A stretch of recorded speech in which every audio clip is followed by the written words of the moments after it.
यो ब्रह्माणं विदधाति पूर्वं यो वै वेदांश्च प्रहिणोति तस्मै तं देवम् आत्मबुद्धिप्रकाशं मुमुक्षुर्वै शरणमहं प्रपद्ये।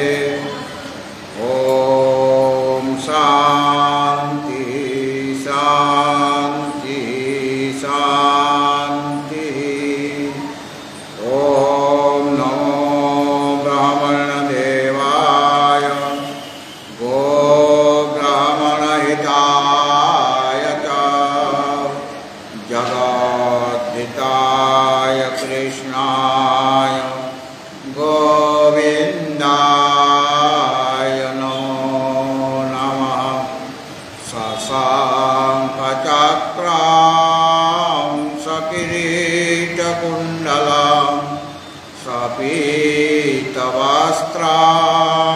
सरसीरुहेक्षणं सहारवक्षस्थलकौस्तुभश्रियं नमामि विष्णुं शिरसा चतुर्भुजं नीलाम्बुजाश्यामलकोमलाङ्गं सीतासमारोपितवामभागं पाणौ महासायकचारुचापं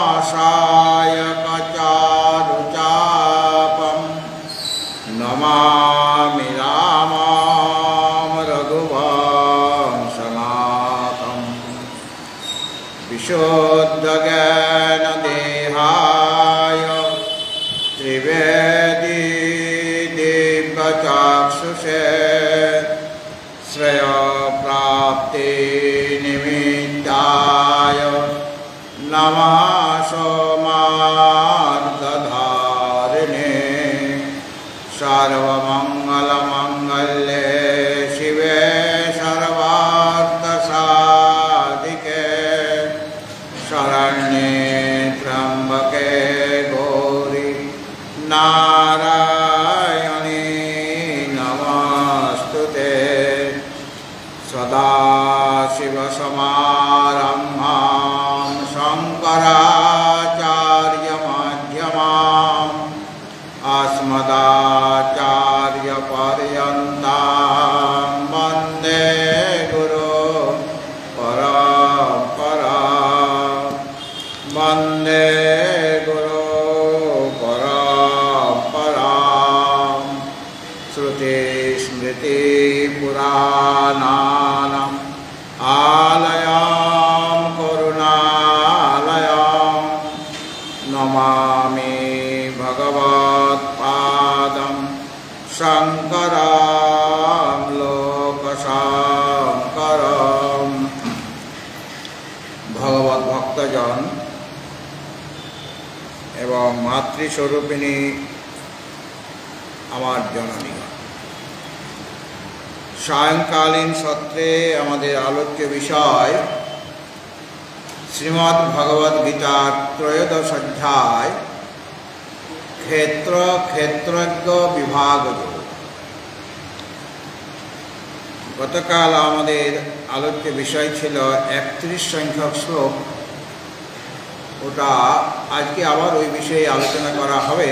তার আগে আমরা এই অধ্যায়ের 27 সংখ্যক শ্লোক থেকে সমবেতভাবে কয়েকটি শ্লোক, এই অধ্যায়ের সমাপ্তি পর্যন্ত কয়েকটি শ্লোক সমবেতভাবে পাঠ করব। ওম নমো ভগবতে বাসুদেবায়।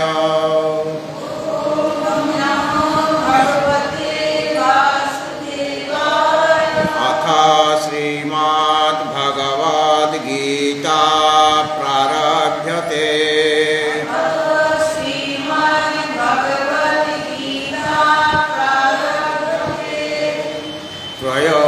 त्रयोदशोऽध्यायः।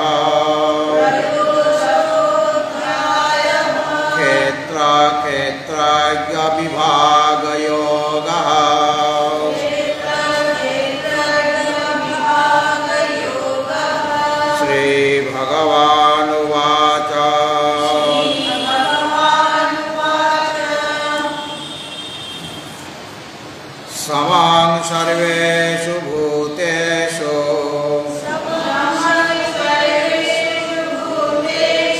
तिष्ठन्तं परमेश्वरं विनाशाच्च विनाशान्तं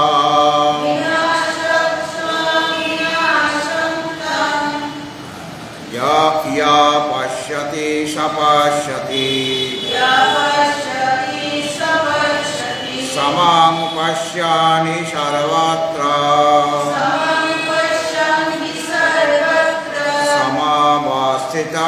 समवस्थितमीश्वरं न हि नास्त्यात्मनात्मानं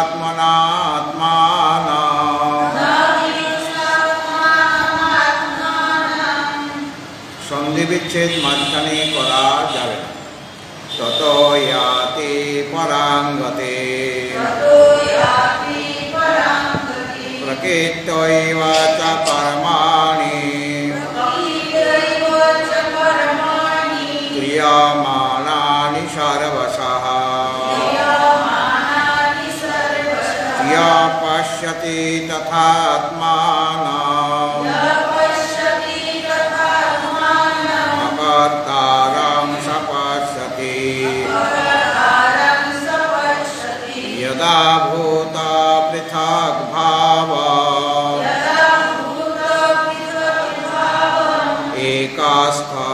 एकस्थमनुपश्यति तत एव च विस्तारः ब्रह्म सम्पद्यते तदा अनादित्वात् निर्गुणत्वात् परमात्मायमव्ययः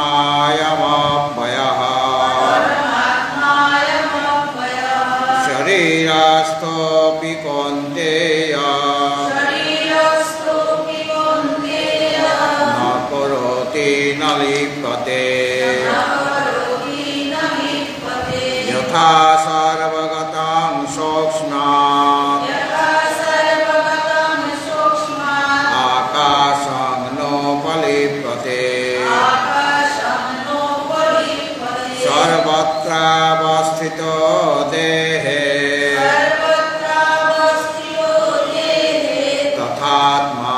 तथात्मानोपलिप्यते यथा प्रकाशयत्येकः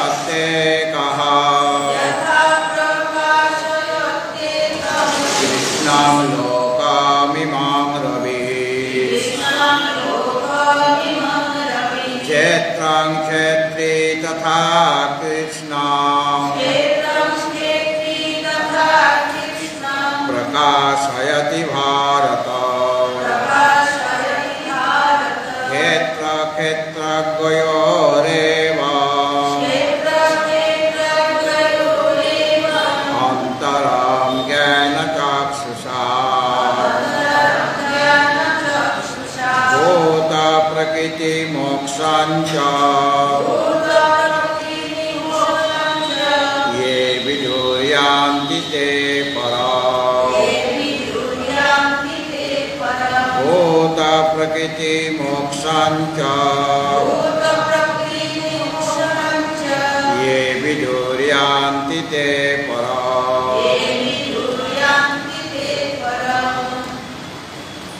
31 সংখ্যক শ্লোক গতকাল আলোচনা হয়েছিল। আর একটু এটা এই শ্লোকে বিস্তার করা প্রয়োজন, এই জন্য 31 সংখ্যক শ্লোকেই আলোচনা করা হচ্ছে। অনাদিত্বাৎ নির্গুণত্বাৎ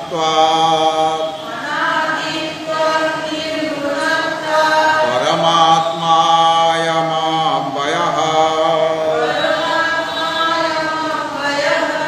শরীরস্থোऽপি কৌন্তেয় ন কरोति न লিপ্যতে।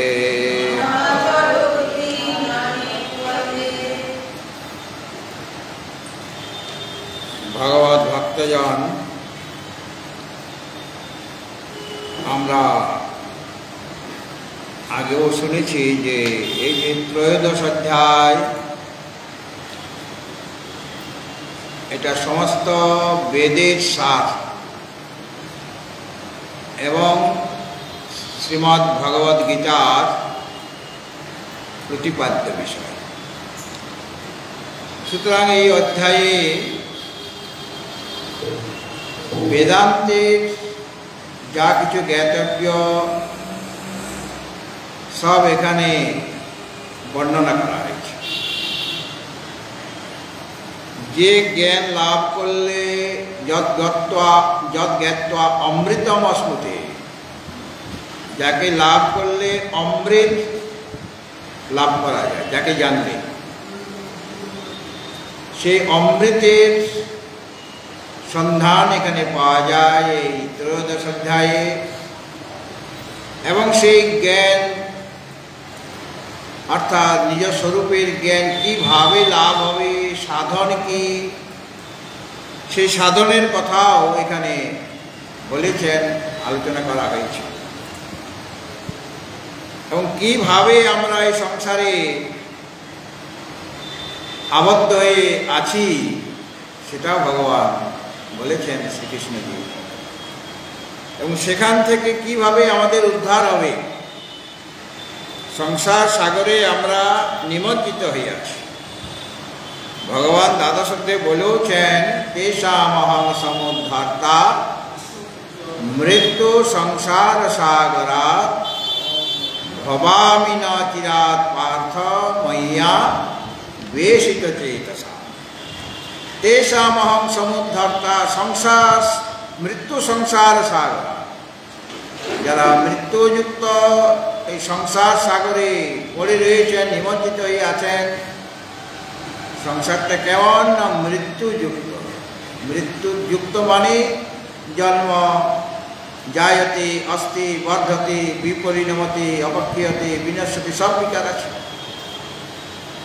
মৃত্যুযুক্ত যে সংসার সাগরে যারা নিমজ্জিত হয়ে আছে তাদের উদ্ধার আমি করে থাকি। তেষামহং সমুদ্ধার্তা, তাদের আমি উদ্ধারকর্তা হয়ে যাই।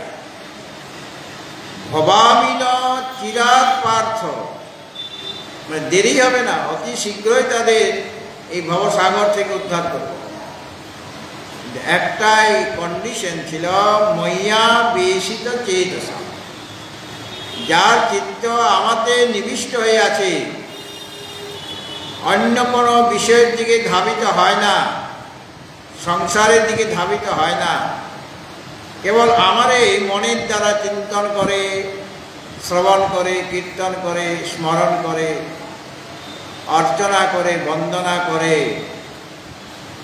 তাদেরকে আমি অতি শীঘ্রই এই মৃত্যুযুক্ত সংসার সাগর থেকে উদ্ধার করে থাকি। এবং এর জন্য কোনো বিলম্ব হয় না। অর্থাৎ আমার যথাযথভাবে আমার শরণাগত হতে হবে। দৈবীষা গুণময়ী মম মায়া দুরত্যয়া মাম এব এ প্রপদ্যন্তে মায়ামেতাং তরন্তি। আমরা মায়ার অধীনে আছি, এই মায়াময় সংসারের মধ্যে নিমজ্জিত হয়ে আছি। এই মায়াময় সংসার থেকে, এই সংসারে যে আমাদের এত আকর্ষণ, এত আসক্তি রয়েছে, সংসারের বিষয় ছাড়া আর আমরা কিছুই চিন্তন করতে পারি না। ভগবান বলছেন ওটা ত্যাগ করতে হবে। অনেক বিষয়ে চিন্তন করেছ অনাদিকাল থেকে, তবেই যে তোমার প্রথম জন্ম, সেটা প্রথম জন্ম বলে কিছু নেই। অনাদিকাল থেকে তুমি আসছে সংসারে, এবং প্রতি জন্মেই তুমি বিষয়ের চিন্তন করেছ। আর এখন বলছেন এই বিষয় চিন্তন ত্যাগ করে আমার শরণাপন্ন হও, আমার চিন্তন করো। আমার চিন্তন করলে তুমি এই মৃত্যুযুক্ত সংসার সাগর থেকে উদ্ধার লাভ করবে। মায়ার অধীনে আর তোমাকে থাকতে হবে না। বিবেক চূড়ামণিতে বলা হয়েছে যে বিষয় চিন্তনটা হলো দুঃখের কারণ, আর পরমাত্মার চিন্তন হলো মুক্তির কারণ। অতএব অনাত্মা চিন্তন পরিত্যাগ করে তুমি পরমাত্মার চিন্তন করো, তাহলে পরে এই সংসার সাগর থেকে তোমার উদ্ধার হবে। এবং তখনই ক্ষেত্র থেকে ক্ষেত্রজ্ঞকে পৃথক করে ক্ষেত্রজ্ঞের যে প্রকৃত স্বরূপ, জীবকেও ক্ষেত্রজ্ঞ বলা হয়, আর সেই জীবের যে প্রকৃত স্বরূপ সচ্চিদানন্দ স্বরূপ, সেটা তুমি বিভাগ করতে পারবে। ক্ষেত্র থেকে ক্ষেত্রজ্ঞকে বিভাগ করে নিয়ে নিজের স্বরূপে তুমি স্থিত হতে পারবে। অর্থাৎ ভগবান এই অধ্যায়ে একেবারে আমরা কে, কিসের মধ্যে আমাদের এত আকর্ষণ, এবং সেই যে আকর্ষণ রয়েছে অনাত্ম পদার্থের প্রতি, কিভাবে সেই আকর্ষণ দূর করা যাবে, কিভাবে ক্ষেত্রকে স্বরূপকে জানতে পারা যাবে, তবে গিয়ে বিভাগ হবে। আত্মা অনাত্মা বিবেক করতে পারবে তুমি। আর সেটি সেই বিবেক করার জন্য, বিবেক সামর্থ্য আনার জন্য তোমার প্রয়োজন যে সমস্ত সাধন সমূহ, সেটাও ভগবান কৃপা করে আমাদের এই ত্রয়োদশ অধ্যায়ে ক্ষেত্রকে বিভাগ যোগে দিয়েছেন। এখানেও বলছেন সেই যে পরমাত্মা তিনি কিরকম, অনাদিত্বা নির্গুণত্বাৎ পরমাত্মা অয়ম অব্যয়ঃ শরীরস্থোপি কন্তেয় ন করোতি নলিপ্যতে। পূর্বে আমরা দেখেছিলাম যে ব্রহ্মস্বরূপ যে পরমাত্মা, সেই পরমাত্মার আশ্রয় করেই তাকে আঁকড়ে ধরতে হবে। পরমাত্মাকে আশ্রয় করা মানে কি? পরমাত্মাকে লাভ করার জন্য ব্যাকুল হওয়া, তাকে ব্যাকুল হলেই তাকে বরণ করতে হবে। আমরা গুরুদেব যখন আসেন এখানে, গুরু বরণ করেন কিনা? একদম ওই রাস্তা থেকে ফুল ইত্যাদি পুষ্প বর্ষণ করে, নাম গান করতে করতে, কীর্তন করতে করতে নিয়ে আসেন এবং আসনে বসিয়ে আসন দিলেন, তবে পাদ্য চরণ ধুইয়ে দেবেন, অর্ঘ্য দেবেন, তারপরে গুরু স্তুতি পাঠ করবেন, গুরুদেবকে প্রণাম করবেন। এইটা হলো গুরু বরণ। হ্যাঁ, গুরুদেব আসলে গুরুকে বরণ করে নিতে হয়, মানে নিজের গুরুদেব আমাদের নিজের, তাকে বরণ করে। সেরকমভাবে পরমাত্মাকে বরণ করতে হয়। যমে বৈশ্য বৃণুতে তেন লভ্য তস্যৈষ আত্মা বিবৃণুতে তনুষা। অর্থাৎ নায়ম আত্মা প্রবচনেন লভ্য ন মেধয়া ন বহুনা শ্রুতেন ইয়মে বৈশ্য বৃণুতে তেন লভ্য তস্যৈষ আত্মা বিবৃণুতে তনুষা। অর্থাৎ এই পরমাত্মাকে তুমি মেধার দ্বারা জানতে পারবে না। নায়মাত্মা প্রবচনেই না লভ্য, প্রবচনের দ্বারা, প্রবচন মানে শাস্ত্র অধ্যয়ন বা অধ্যাপনা। প্রবচনে লভ্য ন মেধয়া, মেধা শক্তির দ্বারা তাকে জানা যাবে না। ন বহু না শুনতে, অনেক শ্রবণ করলেও তাকে জানা যায় না। তাকে যারা বরণ করবে, মানে বেকুলতা থাকবে, মানে মুক্তি লাভ করার ইচ্ছা থাকবে, তাদের কাছে আমি নিজের স্বরূপকে প্রকট করে দিই। যারা আমার বরণ করবেন, মানে আমাকে লাভ করার উদগ্র বাসনা যা থাকবে, মানে তীব্র মোক্ষেচ্ছা যা থাকবে, সেরকম সাধকের নিকট আমি নিজের তনু, মানে নিজের স্বরূপকে প্রকাশ করে দিই। তো এই যে পরমাত্মাকে তাহলে আশ্রয় করতে হবে, মানে তার জন্য আমার ব্যাকুলতা চাই, তাকে জানার ইচ্ছা চাই, আর তাকে আশ্রয় করেই সমস্ত বিশ্ব প্রপঞ্চ তাদের অনন্ত নাম, অনন্ত রূপ হয়েছে। এমন যে পরমাত্মা, আসলে আমরা সকলেই তাকে আশ্রয় করেই আছি, কিন্তু আমরা বুঝতে পারছি না যে আমরা কেবলমাত্র তার আশ্রয়ে বেঁচে রয়েছি। আনন্দাৎ খলু ইমানি ভূতানি জায়ন্তে আনন্দেন জাতানি জীবন্তে আনন্দং প্রয়ন্তি অবিসং বিশন্তি। তৈত্তরীয় উপনিষদে বলা হয়েছে আনন্দ থেকে আমাদের উৎপত্তি। বেঁচে আছি কার দ্বারা? জীবিত আছি আনন্দে না জাতানি জীবন্তি, আনন্দের দ্বারাই প্রাণীগণ বেঁচে থাকেন। আর এক সময় আনন্দং প্রয়ন্তি অভিসং বিসন্তি, অর্থাৎ আমাদের আশাটাও আনন্দ থেকে, আর জীবিত থাকাটাও আনন্দ আছে বলে, আর এক সময় আমরা আনন্দে লীন হয়ে যাই। ঠিক সেই রকমভাবে এই পরমাত্মাকে আশ্রয় করে সমস্ত বিশ্ব প্রপঞ্চ, তাদের অনেক নাম, অনেক রূপ। এটা গঙ্গা, এটা যমুনা, এটা কৈলাস পর্বত, এটা মানস সরোবর, হ্যাঁ, কত নাম। আর আমাদেরও মানুষের মধ্যে কত নাম, সকলের নাম আলাদা আলাদা, অনেক সময় মিলে যায়, কিন্তু রূপটা মিলবে না, আকারটা মিলবে না। নামটা অনেক সময় এক হয়ে যেতে পারে, কিন্তু রূপটা মিলবে না। রূপ মানে আকাশ, সে দেখতে কীরকম। কাজে এই যে বিশ্ব প্রপঞ্চের এই জগৎ, তার থেকে তাকে আশ্রয় করে সমস্ত বিশ্ব প্রপঞ্চ সৃষ্টি হয়েছে। মানে যেমনভাবে অধিষ্ঠান রূপে যে রজ্জু আছে, তাকে আশ্রয় করেই সর্পভ্রম হয়েছে।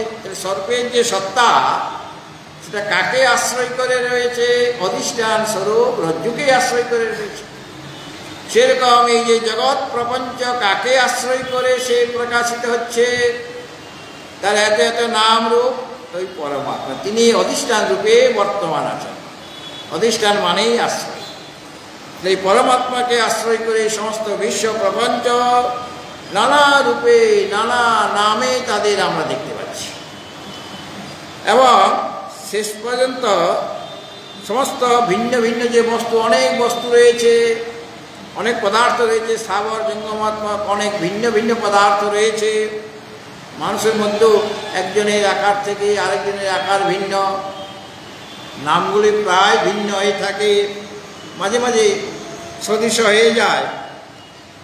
তো এই যে ভিন্ন ভিন্ন যত বস্তু রয়েছে, তারা এক সময় পরমাত্মাতেই লয় প্রাপ্ত হবে, হ্যাঁ, লীন হবে সেখানে। আমি রজ্জুতে যে সাপটা দেখলাম, যখন আমার রজ্জুর জ্ঞান হয়ে গেল, সাপটা গেলে কোথায়? সে কি জঙ্গলে চলে যাবে? ওটা তো ভ্রান্ত সাপ, ভ্রম, ওটা সাপ নয়।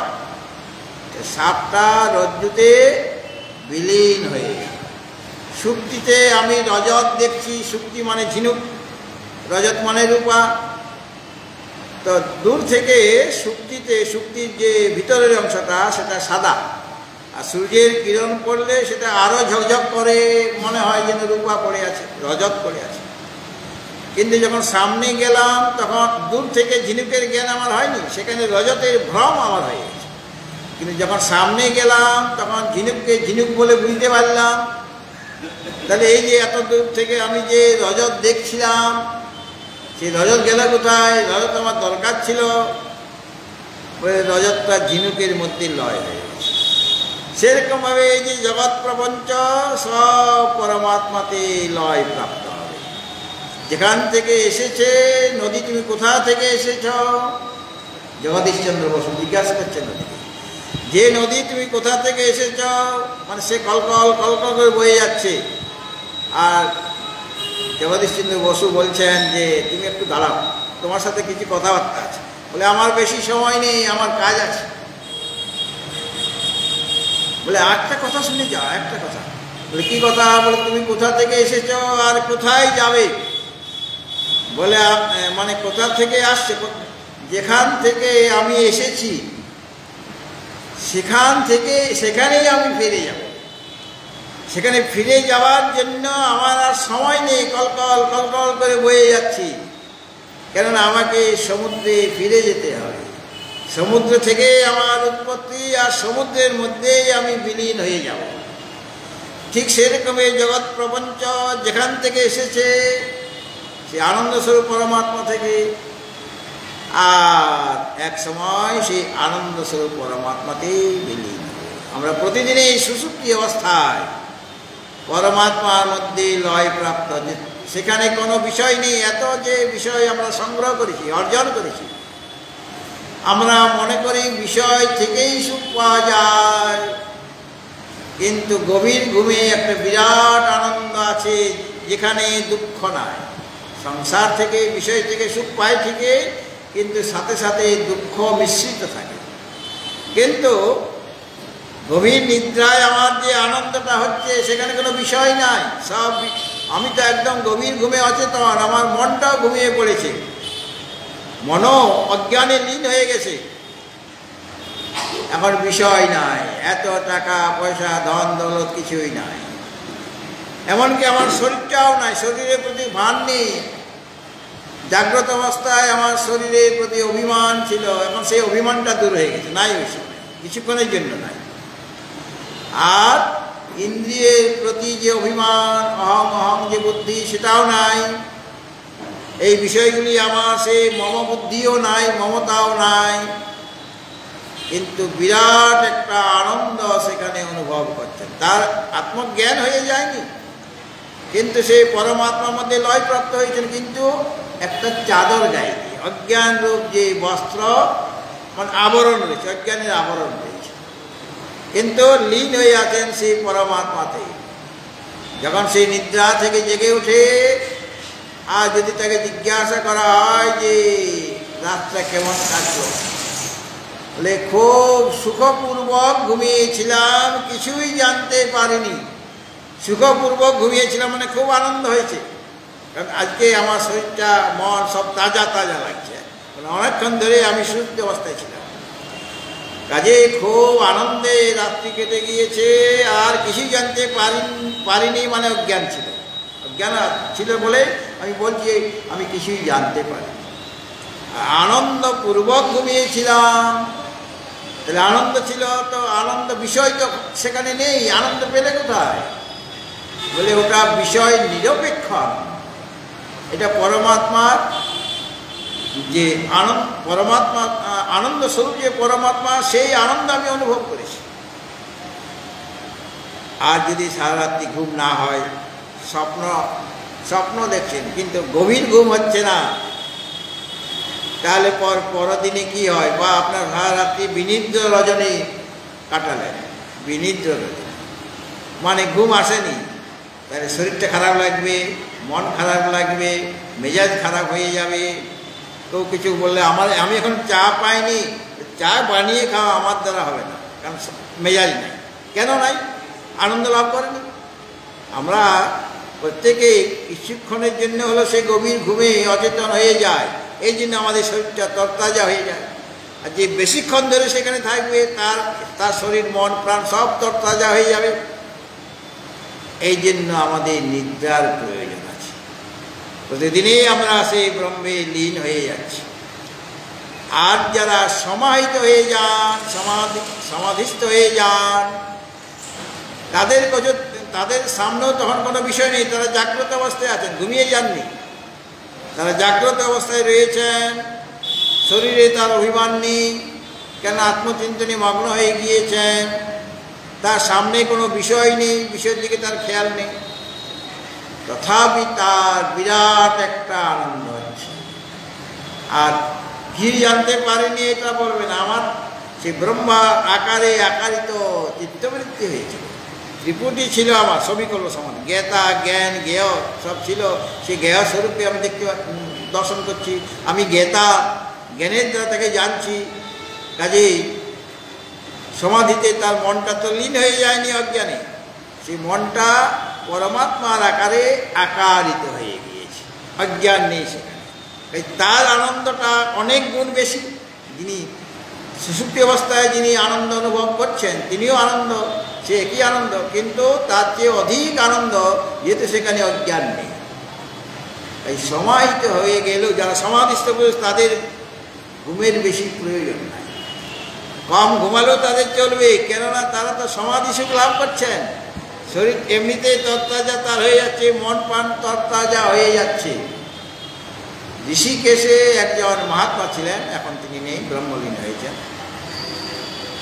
কথাটা আমাকে শোনাচ্ছিলেন ওই আমার এক গুরু ভাই, তারও এখন শরীর নেই, নামটা বলছি না, তার শরীর নেই, আপনারা সকলেই চেনেন।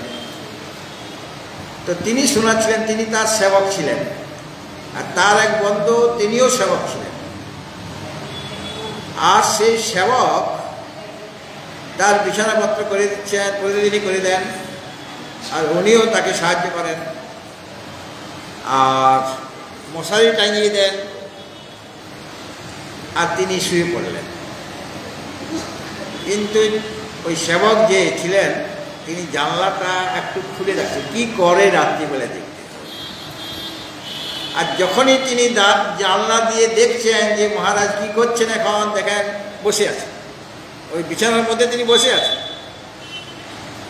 বলে এখন হয়তো ঘুম আসেনি, বসে আছে। তার কিছুক্ষণ পরে আবার 1 ঘন্টা পরে গেলেন, দেখেন বসে আছেন। তো প্রতিদিনে এরকম বসে থাকেন। কখন যে ঘুমাচ্ছেন সেইটা দেখতে পাচ্ছেন না। তিনি যখন শুয়ে দিয়ে আসেন তখন তিনি বিছানায় শুয়ে পড়লেন। তারপরে যখনই দেখেন যে সমাধিস্থ হয়ে আছে। এরা দুজনে ভাবে, দুজন বন্ধু, একজন আমাদের গুরু ভাই, আরেকজন তার বন্ধু। তার আলোচনা করছি এটা কীরকম, আমরা একদিন যদি রাত্রে না ঘুমাই তাহলে তো আমাদের মেজাজ খারাপ হয়ে যায়, শরীরটা খারাপ লাগে, মন খারাপ লাগে। আর উনি দিনের পর দিন এরকম হচ্ছে, শুধু আজকে নয়, প্রতিদিনেই এরকম হচ্ছে।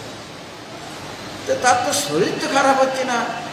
প্রতিদিন সকালে উঠে স্নান টান করে তিনি ভ্রমণ করবেন সকলকে নিয়ে, মণ্ডলী নিয়ে, আবার ফিরে এসে টিফিন স্বল্পাহার করে তিনি বেদান্তের কথা আলোচনা করছেন। তো মাথা ঠিক থাকলে তবে তো বেদান্তের আলোচনা হবে। মাথা রাত্রে ঘুম না হলে তো মাথাটা গোলমাল হয়ে যায়, মানে চিন্তাও করা যায়। অথচ তিনি অধ্যাপনা করছেন, প্রতিদিনই এরকম হচ্ছে, কি ব্যাপার। একদিন 2 বন্ধু মিলে, তাদের খুব ভালোবাসতেন আর কি, মহারাজের কাছে বসলেন যে মহারাজ একটা জিজ্ঞাসা। বলে কি জিজ্ঞাসা? বলে আপনি তো ঘুমান না কোনদিন। বলে কি করে বুঝলে? বলে আমরা জানলার ফাঁক দিয়ে দেখেছি। ওরা স্বীকার করছে। বলে না, আমাকে বেশিক্ষণ ঘুমাতে হয় না। বলে তাহলে আপনার শরীরটা ভালো আছে কেমন করে? আমার তো একদিন রাত্রে ঘুম না হলে বিপদ হয়ে যায়। বলে আমার সমাধি স্থিতি হয়ে যায়, সমাধিতে আমি থাকি। আর সমাধির যে সুখ সেটা নিদ্রার সুখের চেয়ে অনেক গুণ বেশি, কাজে আমার কম ঘুমালেই চলে, একটুখানি ঘুমাই, কিন্তু বেশিক্ষণ ঘুমাবার আমার প্রয়োজন। তার মানে কি, আমরা প্রতিদিনেই, সাধারণ ব্যক্তিও প্রতিদিনেই সেই আনন্দস্বরূপ পরমাত্মাতে লয় প্রাপ্ত হচ্ছেন, কিন্তু তারা আবার ফিরে আসে সেখান থেকে। আবার জেগে গেলেই বিষয় চিন্তন শুরু হয়ে যাবে, শরীরের চিন্তন শুরু হয়ে যাবে। কিন্তু যারা সমাধিস্থ তাদের আর বিষয় চিন্তন হবে না, তারা আত্মচিন্তনে করবে। যাই হোক, তো এইভাবে সমস্ত বিশ্ব প্রপঞ্চ তার থেকেই সৃষ্টি হয়েছে, তাকে অবলম্বন করেই এই জগতের স্থিতি, আর এক সময় তার মধ্যে বিলীন হয়ে যায়। এটা উপনিষদেও বলা হয়েছে। এই তত্ত্বটা যারা জানেন যে পরমাত্মাকে আশ্রয় করে জগতের সৃষ্টি, পরমাত্মাকে আশ্রয় করে জগতের স্থিতি, আর পরমাত্মাতে সেই আশ্রয়েই সমস্ত জগৎ প্রপঞ্চ লয় হয়ে যায়, এই তত্ত্বটা যিনি জানেন তিনি কিন্তু ব্রহ্মের স্বরূপ জেনে গেলেন। তার থেকে সৃষ্টি স্থিতি লয় হচ্ছে, তিনি ব্রহ্মবিদ হয়ে যান। অর্থাৎ জগৎটাকে তিনি মিথ্যা বলে বুঝতে পারেন, কেননা জগৎ কিছুক্ষণের জন্য আছে এবং জাগতিক যত পদার্থ সব অনিত্য। এই অনিত্য পদার্থগুলি নিত্য পদার্থকে আশ্রয় করে তাদের উদ্ভব। অনিত্য পদার্থগুলি যে আছে সে নিত্য পদার্থকে আশ্রয় করে আছে বলেই অনিত্য পদার্থের সত্তা আছে। আর অনিত্য পদার্থের যে স্থিতি সেটাও পরমাত্মাকে আশ্রয় করেই তার স্থিতি। আর অনিত্য পদার্থগুলি একদিন নিত্যের মধ্যে লয় হয়ে যাবে। ওই সর্প যেমন রজ্জুতে লয় হয় সেই রকম লয় হবে। হ্যাঁ, কেননা আমরা জানি তিনি হলেন পূর্ণ, পরমাত্মা হলেন পূর্ণ। পূর্ণ মানে যার 3 প্রকারের পরিচ্ছিন্নতা নেই, অর্থাৎ যিনি সর্বদেশে রয়েছেন, সর্বকালে রয়েছেন, সমস্ত বস্তুতে রয়েছেন, তিনি হলেন পূর্ণ। আর তাকে বলা হচ্ছে আবার অখণ্ড।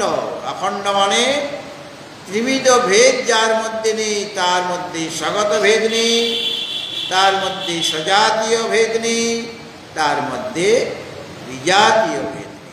এমন যে অখণ্ড পূর্ণ আত্মা, তিনি হলেন নিত্য, তিনি হলেন ক্ষেত্রজ্ঞ বা পুরুষ। তিনি পুরুষ মানে ক্ষেত্রজ্ঞ যে স্বরূপ, তিনি পুরুষ মানে পূর্ণ। আর পূর্ণ থেকে এই সমস্ত অনিত্য পদার্থগুলি ভ্রমবশত আমরা দেখছি।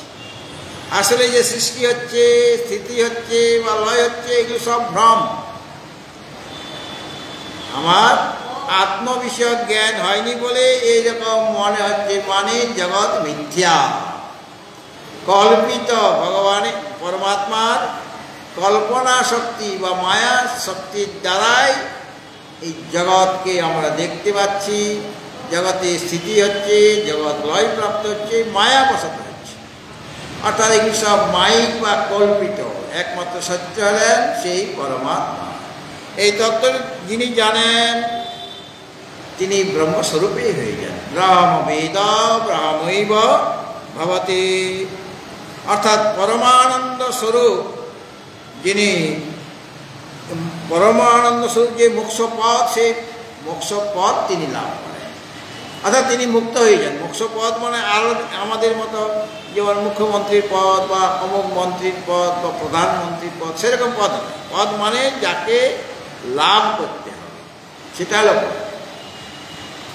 ওটাও তো লাভ করার জন্য তাকে অনেক কিছু ভাষণ দিতে হয়েছে, হ্যাঁ, অনেক সামাজিক কাজ করতে হয়েছে, তবে তো তাকে নির্বাচন করা হয়েছে এবং তাকে মুখ্যমন্ত্রী রূপে নির্বাচন করা হয়েছে। সেটা সে পদটা লাভ করতে তিনি চেয়েছিলেন।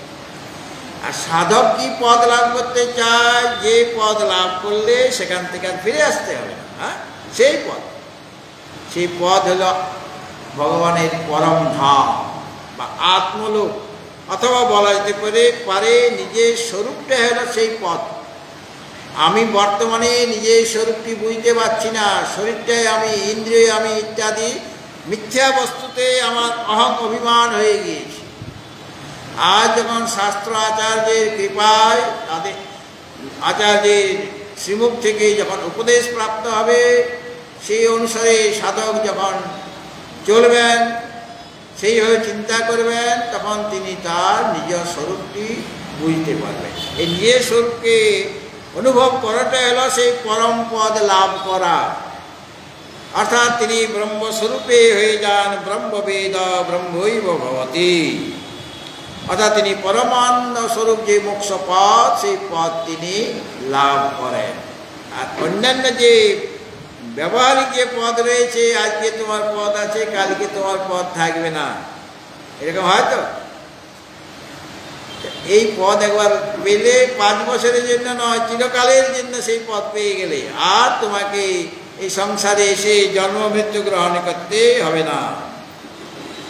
এখন এই যে পরমাত্মার যে স্বরূপ, যার জ্ঞান আমার একান্ত প্রয়োজন, যাকে দর্শন করতে হবে, আত্মা বা ওরে দ্রষ্টব্য, আত্মদর্শন করাটাই হলো মানব জীবনের একমাত্র লক্ষ্য বস্তু। আত্মদর্শন মানে আত্ম সাক্ষাৎকার, মানে তাকে উপলব্ধি করা। সেই পরমাত্মার স্বরূপ আরো ভালোভাবে যদি বোঝা যায়, তাহলে তাকে আমি চিন্তন করতে পারি। আত্মা চিন্তন করলেই সেই স্বরূপতা আমি লাভ করব। একটা তেলে পোকা মানে আরশোলা, সে তাকে নিয়ে এসেছে একটা কাঠ পোকা মানে ভ্রমর, হ্যাঁ, ভ্রমর ও তেলে পোকা নিয়ে এসছে, তার ঘরে নিয়ে এসেছে আর তাকে দংশন করেছে, বিষ ঢুকিয়ে দিয়েছে। আর সেই তেলে পোকা মানে আরশোলাটা ভাবছে যে ও আবার আমাকে, এখন তো বাইরে গেল, ঘরের বাইরে, আবার এসে দংশন করবে। এই ভয়ে ওই তেলে পোকাটা কাঠ পোকা মানে ভ্রমরের চিন্তা করতে আরম্ভ করে দিল। ভয়ে ভয়ে ভীত হয়ে ও আবার দংশন করবে, আমার মৃত্যু হয়ে যাবে। এই যে ভয় বশত হোক বা যে বশত ভয়ে সে চিন্তন করছে ভ্রমরের মানে কাজ প্রকার, আর এরকম চিন্তন করতে করতে তার শরীরের পরিবর্তন হয়ে গেল, সে আর আরশোলা রইল না, সে ভ্রমর হয়ে গেল। সুতরাং যিনি আত্মচিন্তন করবেন, এই আত্মচিন্তন করতে করতে তিনি আত্মার স্বরূপতা লাভ করবেন। যে যেরকম চিন্তন করবে সে সেই রকম ভাব লাভ করে। তো এখানেও তাহলে আমি যার চিন্তন করব তার স্বরূপটা কি আরও স্পষ্টভাবে জানা দরকার।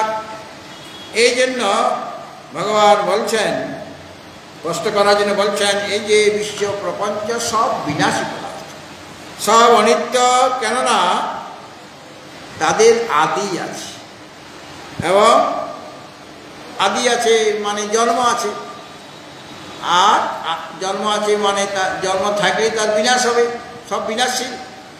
এই জগতে যা কিছু আছে যেহেতু তাদের জন্ম আছে, এই শরীরটার জন্ম হয়েছে একদিন, এই শরীরটার একদিন নাশ হয়ে যাবে।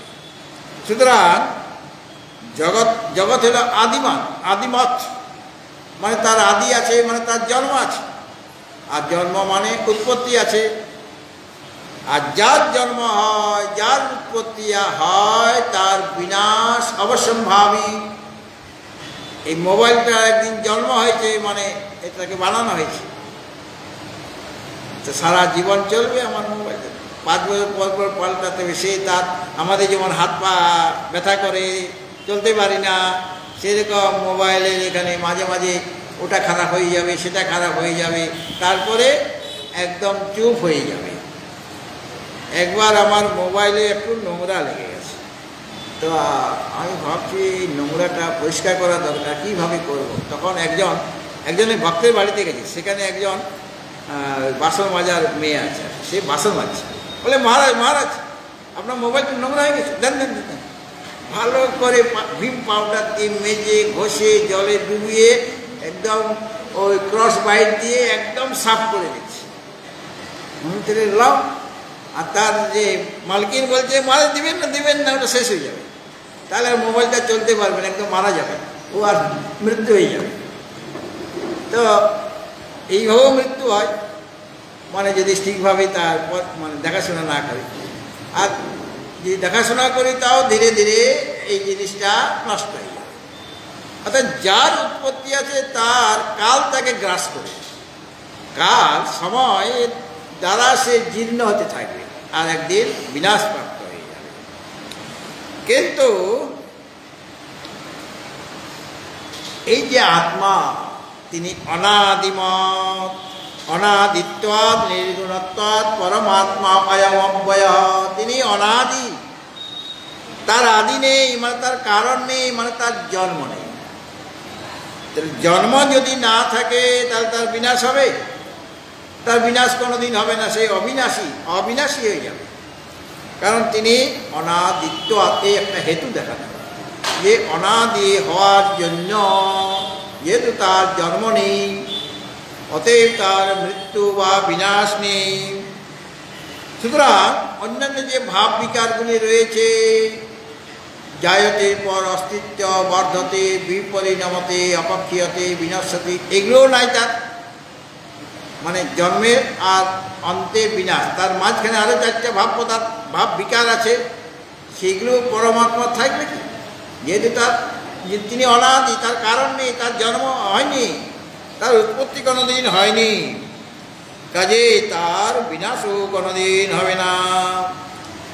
আর এই যে জগৎ প্রপঞ্চ, যার প্রতি মানে ক্ষেত্র, জগৎ প্রপঞ্চ মানে বুঝতে হবে ক্ষেত্র, আর ক্ষেত্রজ্ঞ মানে জীব, যখন সে ওই উপাধি শুদ্ধ চৈতন্য স্বরূপে, কিন্তু দেহাদি তার উপাধি হয়ে গেছে, তো দেহাদি উপাধিকে অবলম্বন করে শুদ্ধ চৈতন্য যিনি, তিনি জীব সেজে বসে আছেন। আর সে যখন ক্ষেত্র থেকে নিজেকে ভিন্ন বলে মনে করবেন, তখন তার যে প্রকৃত স্বরূপ, এই যে অনাদি, নির্গুণ, নিষ্ক্রিয়, এইটা সে অনুভব করতে পারবে, মানে আত্মসাক্ষাৎকার তখন হবে। সুতরাং এই যে যিনি পরমাত্মা, তিনি অবিনাশী তত্ত্ব, কেন তার উৎপত্তি নেই, কিন্তু এই জগৎ তার থেকে বিলক্ষণ। জগৎ প্রপঞ্চ মানে ক্ষেত্র, ক্ষেত্র হচ্ছে পরমাত্মার যে স্বরূপটি, মানে তিনি অবিনাশী, তার জন্ম নেই মানে উৎপত্তি নেই, বিনাশও নেই, কিন্তু জগৎ প্রপঞ্চ তার থেকে ভিন্ন।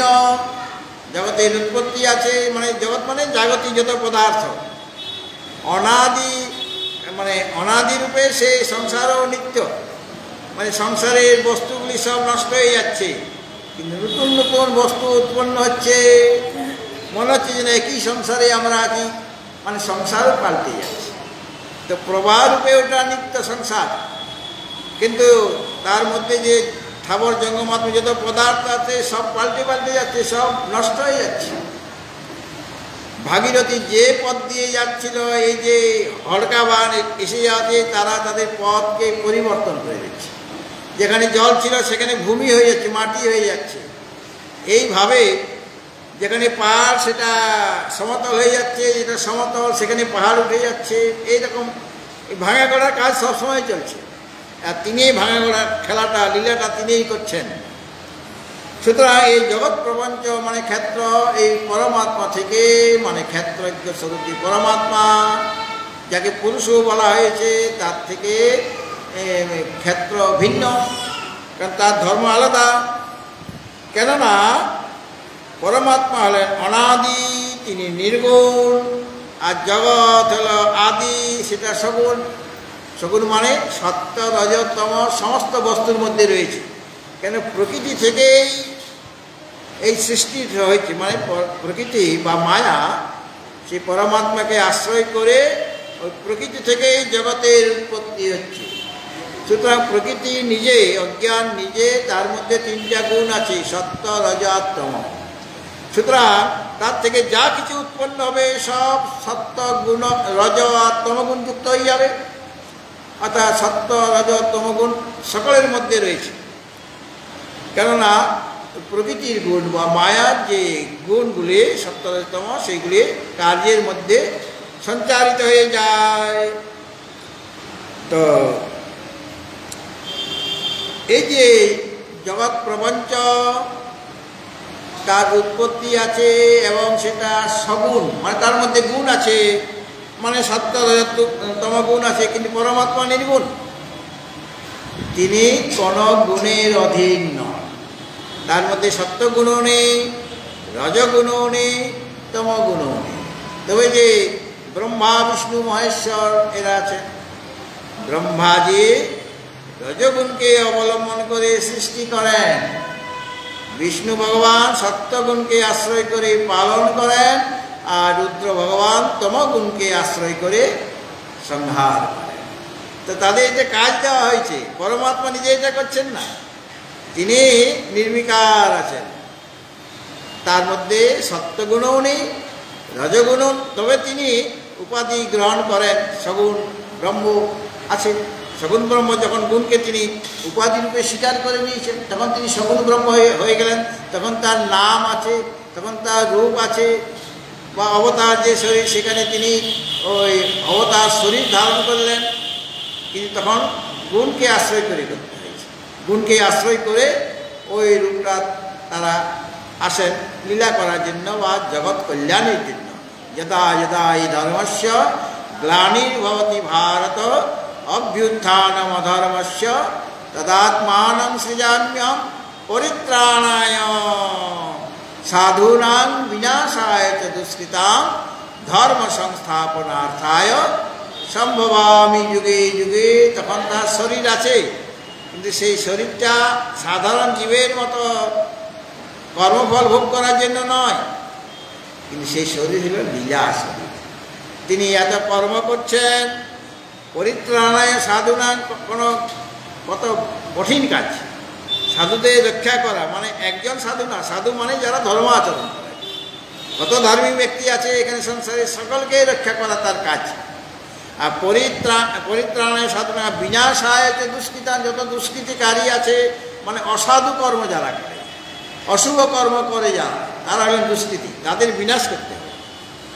সবসময় মেরে কেটে যে বিনাশ করবে তা নয়, ওই দুষ্কৃতীদের এই তাদের যে অসাধু ভাবকে সাধুভাবে রূপান্তরিত করবেন, তাদের মধ্যে যে আসরিক সম্পত্তি আছে সেটাকে দূর করে তিনি দৈবী সম্পত্তি এনে দেবেন তাদের মধ্যে। এটার দুষ্কৃতিকারীদের বিনাশ, তার দুষ্ট স্বভাবটা নষ্ট করে দেওয়া, সে যাতে সাধু হয়ে যায়, মানে অসাধুকে তিনি সাধু করবেন, এটা অসাধুদের বিনাশ, মানে তাদের আর অসাধুতা রইল না, তারা সাধু হয়ে গেল। অর্থাৎ যারা এতদিন যাবৎ অধর্ম আচরণ করছিলেন বা যারা ধর্ম আচরণ করছিলেন, তাদের বিরোধিতা করছিলেন যারা, তারা এখন বিরোধিতা করছেন না, তারা নিজেরাই সাধু আচরণ করছেন, মানে শুভ কর্ম করছেন।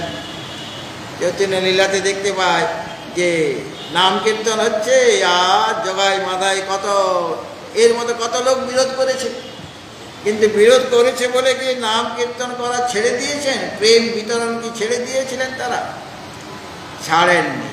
যারা বিরোধিতা করেছিল তারা দেখছেন যে এত মারধর করছি, এত গালিগালাজ দিচ্ছে, নিন্দা করছি, এতে কিছুই যায় আসে না, প্রেম বিতরণ করছে, তখন তারা দুই হাত তুলে নাচ করতে আরম্ভ করে দিচ্ছে না, এরকম দেখা গেছে কিনা?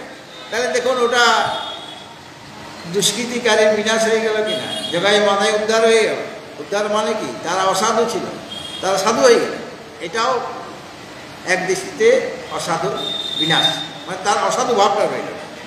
তাহলে এই যে এত তিনি ক্রিয়া করছেন, তখন সগুণ রূপে এসেছেন তিনি, কেন একটা বিশেষ কাজ তাকে করতে হবে সমাজের কল্যাণের জন্য, প্রাণীগণের কল্যাণের জন্য তাকে সগুণ সাকার রূপেও আসতে হয়।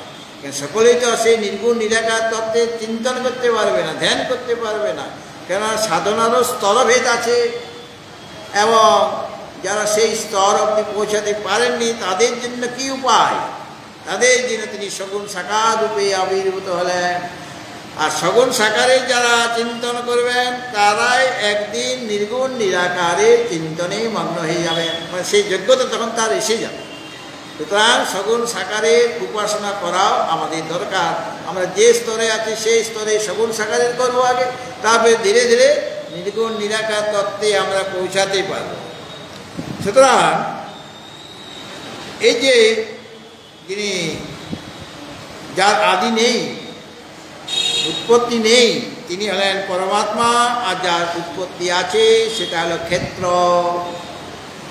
অতএব অনাদি যে পরমাত্মা, অর্থাৎ উৎপত্তি রহিত যে পরমাত্মা, তার কোনো প্রকার বিকার নেই, এবং তার বয় হয় না, বয় মানে ক্ষয় হয় না, এই যে তাকে অব্যয় বলা হয়েছে। যেহেতু তিনি অনাদি এবং তিনি নির্গুণ, এই অনাদি হওয়ার দরুন তার মধ্যে কোনো গুণ নেই, মানে সত্তরতম গুণ নেই। ওই সত্তরতমর মধ্যেও নানা রকম পরিণাম সৃষ্টি হয় সত্যগুণ থেকে। ইনি সাত্ত্বিক ব্যক্তি, ইনি রাজসিক, ইনি তামসিক, বা আজকে যে সাত্ত্বিক কালকে সে রাজসিক হয়ে যাচ্ছে, আজকে যে রাজসিক কালকে সে তামসিক হয়ে যাচ্ছে, আবার তামসিক ব্যক্তিও সাত্ত্বিক হয়ে যাচ্ছে। তাহলে গুণগুলিও পরিণাম হয়। যার মধ্যে গুণ আছে তার মধ্যে বিকার এসে যায়, বা গুণগুলির জন্য তার স্বরূপ ক্ষয় হতে থাকে। কিন্তু যেহেতু তিনি নির্গুণ, তার কোনো প্রকার গুণ মানে সত্তরতম গুণ নেই, এই জন্য তাকে বলা হচ্ছে অব্যয়, মানে তার ক্ষয় কোনোভাবেই হতে পারে না। তো এমন যে পরমেশ্বর, যিনি অনাদি আর নির্গুণ হওয়ার জন্য যিনি অব্যয়, এবং যিনি পরমাত্মা, পরম মানে শ্রেষ্ঠ, আর আত্মা মানে স্বরূপ, মানে সচ্চিদানন্দ স্বরূপ, অর্থাৎ ওই জীবাত্মার দৃষ্টিতে তিনি পরমাত্মা। জীবাত্মা তিনি তো, সে তো আত্মা। জীবাত্মা মানে তার উপাধি রয়েছে, শরীর ইন্দ্রিয় মন প্রভৃতি উপাধি থাকাতে যদিও জীব শুদ্ধ চৈতন্য স্বরূপে, তথাপি তার উপাধি আছে বলে সে এখন জীবাত্মা। সেও আত্মা কিন্তু জীবাত্মা, কিন্তু উপাধি আছে। আর যখন উপাধি দূর হয়ে যাবে তখন সে পরমাত্মা হবে। এই জীবাত্মা দৃষ্টিতে ওই পরমাত্মা শ্রেষ্ঠ কিনা, কেননা তার তো কোনো উপাধি নেই।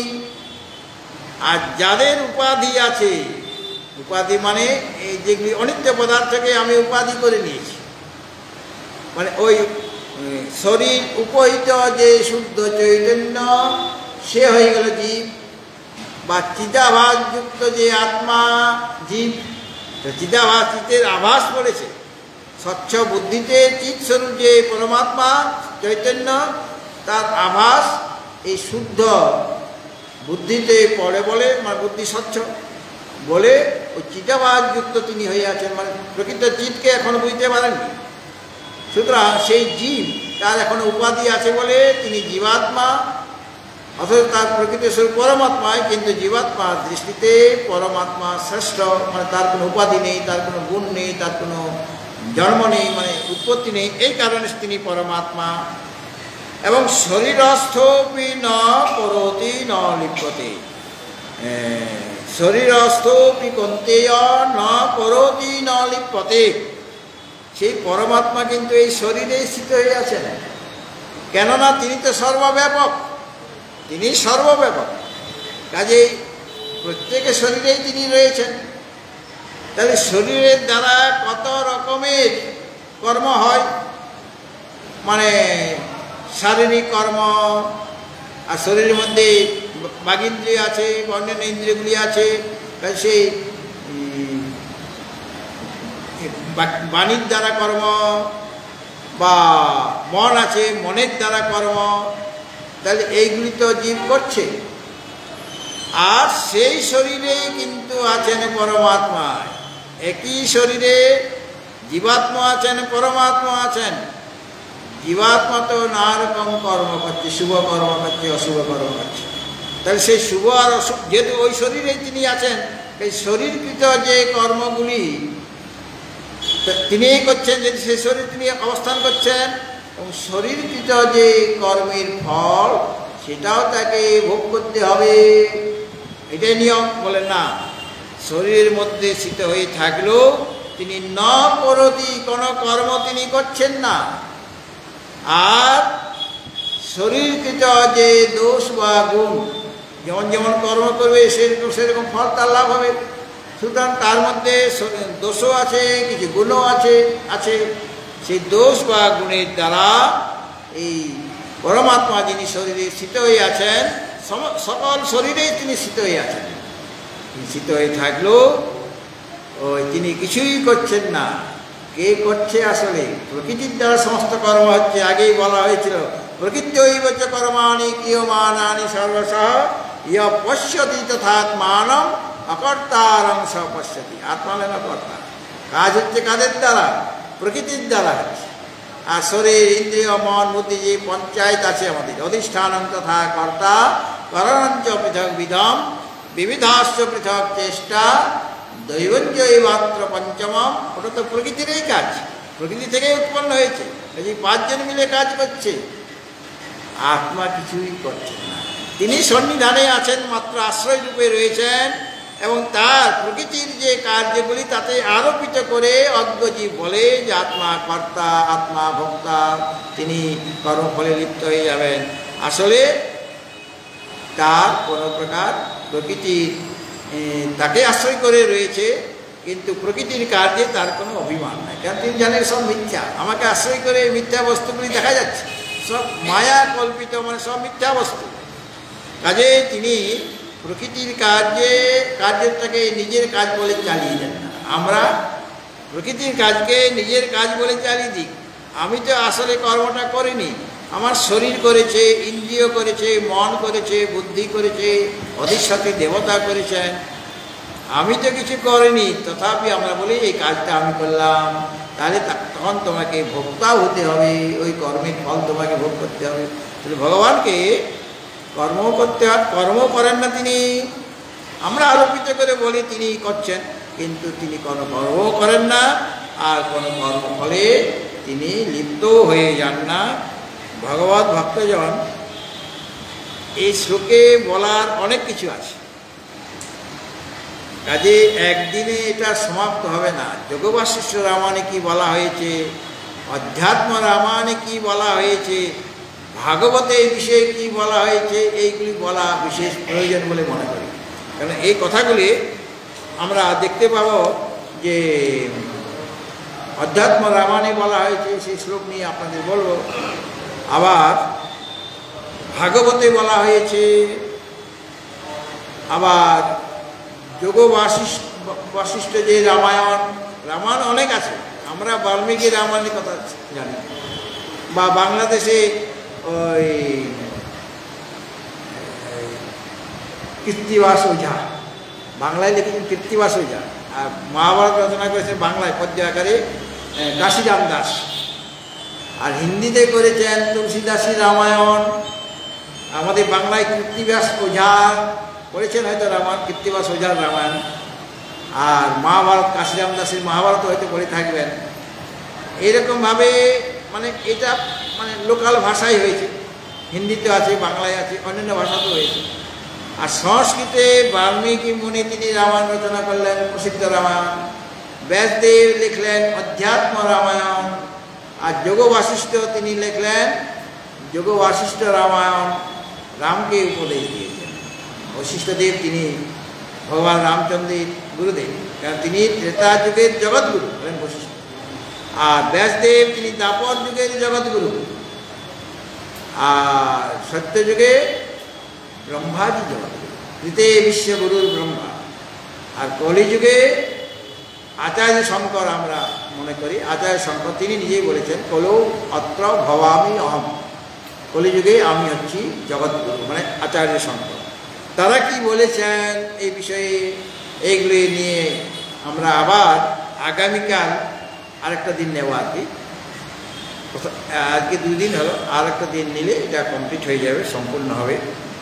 সুতরাং শরীরস্থপি কন্তেয় ন করতি ন লিপ্যতে, আত্মা তো সর্বব্যাপী। সর্বব্যাপী হলেও তিনি শরীরে, সমস্ত শরীরে আছেন, বিশেষ করে কোথায় আছেন? এই হৃদয় গুহা। এই হৃদয় গুহা মানে বুদ্ধিরূপ যে গুহা, বুদ্ধি হলো অত্যন্ত স্বচ্ছ, দর্পণের মতো স্বচ্ছ। আমরা বুদ্ধিকে ময়লা করে ফেলেছি বলে ভগবান সেখানে প্রকাশিত হচ্ছেন না, বুদ্ধিরূপ গুহাতে প্রকাশিত হচ্ছে না। কেন? বুদ্ধিতে অনেক ময়লা লেগে গিয়েছে, কাম, ক্রোধ, লোভ, মোহ, মদ, মাৎসর্য ইত্যাদি। কিন্তু যাদের মধ্যে সমগুণ, দমগুণ, সম, দম, উপরতি, তিতিক্ষা, সমাধান, শ্রদ্ধা ইত্যাদি ষট সম্পত্তি আছে, তাদের হৃদয় শুদ্ধ হয়ে যায়, তাদের বুদ্ধি শুদ্ধ হয় এবং স্বচ্ছ হয়ে যায়, পবিত্র হয়ে যায়। মানে শুদ্ধ দর্পণে যেমন সূর্যের প্রতিবিম্ব পড়ে, সেরকম শুদ্ধ যে বুদ্ধি, তার মধ্যে ওই যে পরমাত্মা, সেই শুদ্ধ বুদ্ধির দ্বারাই গ্রাহ্য।